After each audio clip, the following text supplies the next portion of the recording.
Hello everyone. ఈరోజు నేను మా తమ్ముడు కలిసి కరీంనగర్కి వెళ్తున్నాం.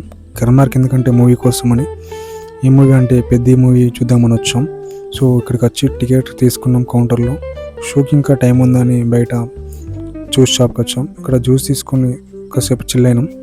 ఫైనల్లీ జ్యూస్ తాగి థియేటర్ దగ్గరికి వెళ్ళాం. ఎందుకంటే అప్పటికే లోపలికి పంపించేస్తున్నారు. సో లోపలికి కూర్చున్నాం. షో స్టార్ట్ అయింది. పెద్ద మూవీలో రామ్ చరణ్ సార్ కంటే మున్నాబాయ్ ఎంట్రీ వేరే లెవెల్ ఉంటుంది. ముందు మున్నాబాయ్ ఎంట్రీ ఉంటుంది. రామ్ చరణ్ సార్ ఎంట్రీ చాలా బాగుంది. ఇవి కూడా నాకు నచ్చింది గైస్. మీరు కూడా చూడండి, బాగుంది. వీకెండ్లో చూడకైతే మంచి మూవీ ఇది. అండ్ మూవీ చూసిన తర్వాత నేను మా తమ్ముడు కలిసి బిర్యానీ తిందామని చెప్పి ఇక్కడికి వచ్చినాం. సో కొంచెంసేపటికి బిర్యానీ వచ్చింది. మంచిగా బిర్యానీ తిని ఇంటికి స్టార్ట్ అయిపోయినాం. వీడియో వస్తే లైక్ చేసి సబ్స్క్రైబ్ చేయండి. రామ్ చరణ్ ఫ్యాన్స్ కొంచెం చూసి లైక్ చేయండి. Thank you so much guys. Bye bye. Next video మళ్ళీ కలుద్దాం. చలో టాటా.